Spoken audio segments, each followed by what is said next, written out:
വായിച്ചിട്ടുള്ള ഒരു ഭാഗമാണ്. ഞങ്ങൾ പൂർണ്ണ ഹൃദയത്തോടെ അങ്ങേ അനുഗമിക്കും, എന്തെന്നാൽ അങ്ങയിൽ ആശ്രയിക്കുന്ന ആരും ലജ്ജിക്കേണ്ടി വരികയില്ല. പ്രിയമുള്ളവരെ, ദാനിയേലിൻ്റെ പുസ്തകം എന്ന് പറയുമ്പോൾ തന്നെ നമുക്കറിയാം ദാനിയേൽ ദൈവത്തോട് എത്രമാത്രം വിശ്വസ്തനായിരുന്നെന്നും ദാനിയേലിൻ്റെ പ്രവർത്തികൾ, ചിന്താഗതികൾ എങ്ങനെയായിരുന്നു എന്നൊക്കെ നമ്മൾ മനഃപ്പാടമാക്കിയിട്ടുള്ളവരാണ്. അങ്ങേ ഞങ്ങൾ അനുഗമിക്കും, എന്തെന്നാൽ അങ്ങയിൽ ആശ്രയിക്കുന്ന ആരും ലജ്ജിക്കേണ്ടി വരികയില്ല.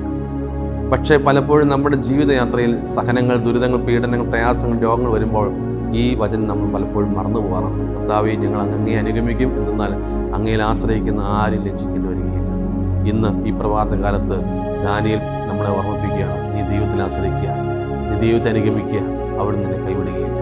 അതുകൊണ്ട് പ്രിയമുള്ളവരെ, നമ്മുടെ ജീവിത മേഖലയിൽ നാം ആയിരിക്കുന്ന അവസ്ഥയിൽ രോഗികളായിക്കോട്ടെ, സഹനങ്ങൾ സഹിക്കുന്നവരായിക്കോട്ടെ, കഷ്ടതകൾ നിറഞ്ഞവരായിക്കോട്ടെ, ദുരിതങ്ങൾ പേർന്നവരായിക്കോട്ടെ, ആരും ആയിക്കോട്ടെ, ദൈവത്തിൽ ആശ്രയിക്കുവാൻ നമുക്ക് സാധിക്കും. ദൈവത്തെ അനുഗമിക്കുവാൻ, അവരുടെ വചനത്തെ പിൻചെല്ലുവാൻ നമുക്ക് സാധിക്കും. എന്ത് ദുരിതങ്ങൾ വന്നാലും സഹനങ്ങൾ വന്നാലും